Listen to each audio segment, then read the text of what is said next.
안녕하세요. 빙하를 연출한 권송미라고 합니다. 제 영화를 봐주셨다고 들었는데 먼저 정말 감사드립니다. 빙하는 2019년에 제가 고등학교 3학년일 때 찍은 영화로 당시 제가 느꼈던 감정들을 고스란히 담고 있습니다. 먼저 남녀 공학이 아닌 여학교를 선택한 이유가 무엇입니까? 라고 질문 주셨는데요. 영화에서 나오는 주인공이 아닌 학생들은 실제로 저와 같은 반 친구이거나 저의 후배들이었습니다. 제가 나온 고등학교 남녀의 성비가 여자가 훨씬 많아서 애매하게 남학생들을 넣는 것보다 통일감을 주고자 여고로 설정을 하였습니다. 주인공을 상징하는 빙하와 북극곰이 특별한 의미가 있나요? 라고 질문을 주셨는데요. 저는 사람들, 특히 어른과 사회 때문에 환경이 오염되고 있다고 생각을 했어요. 그리고 그런 사회와 어른들 때문에 입시 경쟁에 치여 많은 학생들이 정말로 원하는 것을 잃어버린 채 방황하고 자리를 잃어버린다고 생각을 했습니다. 빙하는 점점 사라져가는 보금자리였고 북극곰은 보금자리가 사라지지만 환경에 의해 넋놓고 바라볼 수밖에 없는 학생들 또는 그런 누군가를 표현한 것입니다. 세 번째 질문입니다. 두 소녀의 관계가 흥미롭고 신비로운데 왜 주연 여배우가 상대 여배우에게 관심을 두었을까? 라고 질문 주셨습니다. 주인공 진아와 북극곰은 동일시대입니다. 그래서 진아는 자신의 보금자리, 즉 빙하를 지키기 위해 환경적으로 관심을 많이 가집니다. 영화 초반에 텀블러에 음료를 담고 교실 내 재활용을 하지 않아 엉망인 쓰레기통을 보며 한숨을 쉬기도 합니다.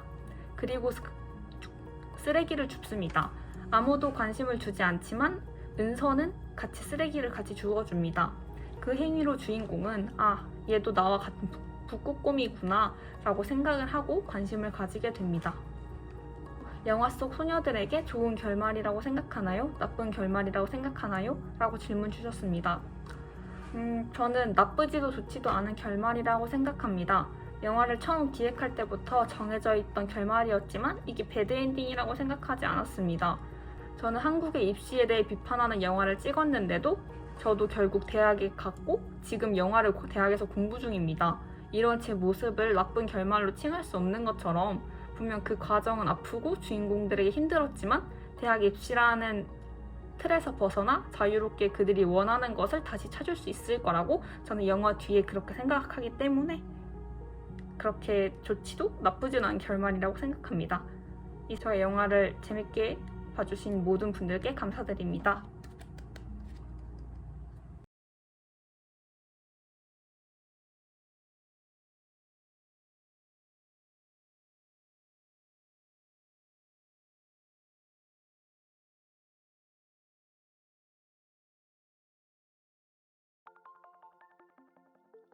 Hi, I'm Raven from the Chinese University of Hong Kong.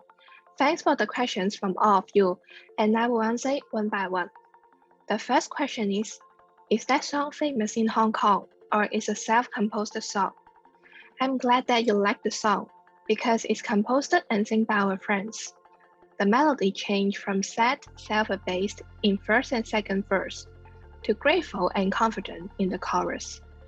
We wrote the lyrics by ourselves too. The story is mainly about love yourself first before you can love other people. What is the purpose of this film? I would say it's a music video rather than a film. Also, actually, it's a school assignment last semester. The topic given by the professor is love. Therefore, we try to focus the common romance during our school life. In Hong Kong, we have a very special phrase and system to summarize person's love history. Most teenagers are A0 when they are freshmen. A means you are available to develop romantic relationships with others. But O means you are occupied by others. The number following represent how many boyfriends or girlfriends you are having before. Let me give you some examples. If you have a partner now and he or she is your first one, then your status will be O1. If a guy said he is A3, that means he had 3 girlfriends before, yet he is single now. So A0 is talking about the people who have never dated anybody. Unfortunately, somehow it's a negative tag if you keep being A0 in university. Why did we express the story of several couples without focusing on only one person? It's because we want to emphasize A0 is very common among us. and it's nothing to feel shameful if you are A0. We have researched a couple of A0 stories, and then tried to select 5 interesting stories to develop. All of them have different reasons to stay single, but we hope that audience can be considerate and understand it's not a must to force yourself to find a partner. What does the shining balls hanging in a dark room mean? Well, we designed that scenes just to create a beautiful and surreal space in our TV studio, which is contrast with other realistic scenes. In the second part of our story, all the characters find their own way to love themselves and then love others. They don't feel pressure or stressful anymore, so they can send away all the ridiculous norms that force them to escape from A0, and just like they handing up the shining balls and pray for true love in their heart. Last but not least, I hope all of you from Korea will enjoy and like our video. I love Korean dramas and films too, so wish that we can meet one day and make some amazing video together. Thank you very much.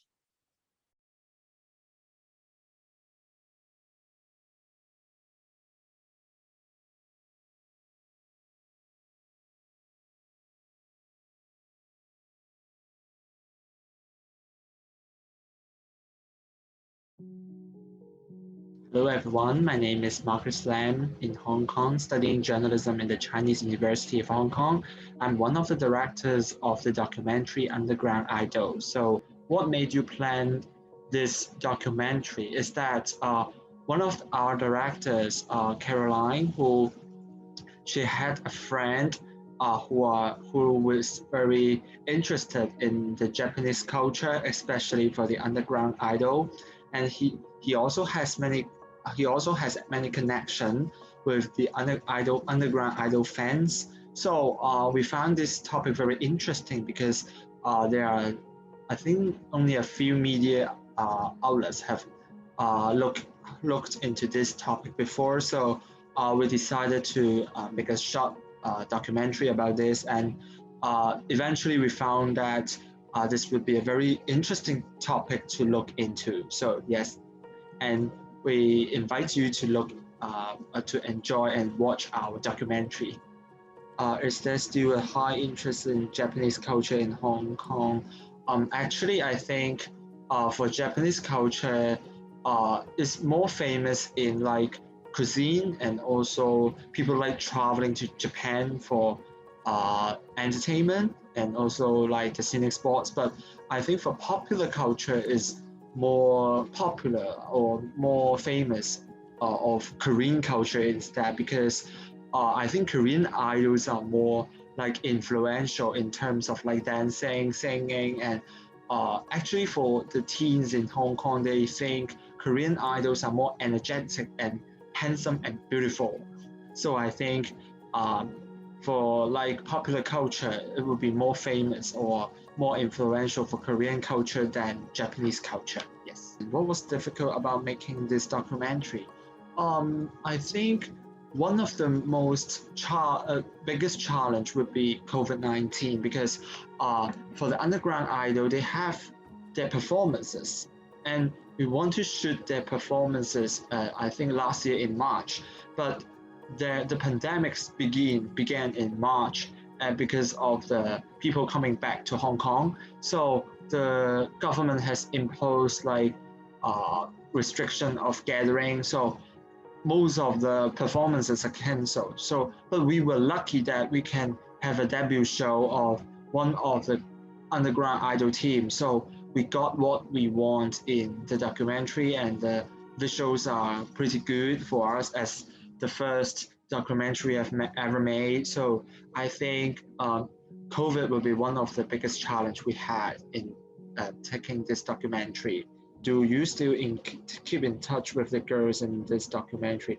Obviously, we did not keep in touch, but I think most of us are still keep an eye on their Facebook and also what they are doing, but we seldom have time to contact them again because we also have our internship or a part-time job and also our studies. So if we have chance, we will definitely go to their show again, because I think their songs are quite brainwashing, because when I rewatch the documentary again, I can still recite or still sing some of their songs, the melodies, and maybe some of the lyrics. So I think their performance are quite influential as well. So I think these are the answers for the question were raised by the other directors. Thank you.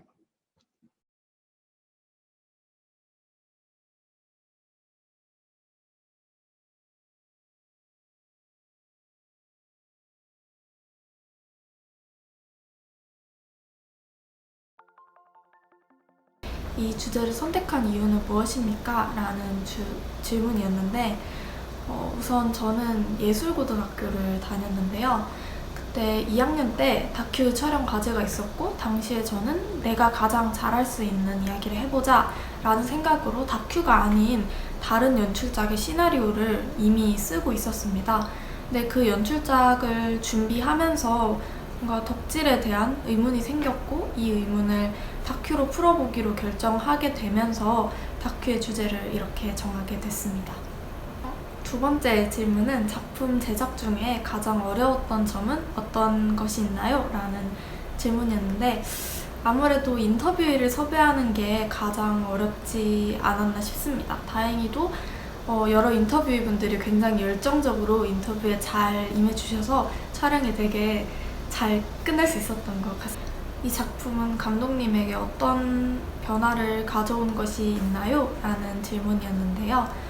사실 작품을 찍기 전에는 제가 덕질을 하면서도 이게 맞는 건지, 내가 조금 철이 없는 건 아닌지, 덕질하느라 시간 낭비를 하는 건 아닌지 이런 고민들을 종종 했고, 연출작을 시나리오를 쓰면서도 과연 덕질이라는 소재가 영화로 촬영할 만한 소재인가에 대한 고민을 되게 많이 했었어요. 그런데 다큐 촬영을 하고 저보다 나이 많은 여러 인터뷰이분들의 말을 듣고 나서 나에게 덕질이란 무엇인가에 대한 고민을 다시 하게 되고 이를 깨닫게 되고, 그래서 뭔가 제가 하는 일에 대한 확신도 생기고 연출작도 잘 마무리할 수 있었던 것 같습니다.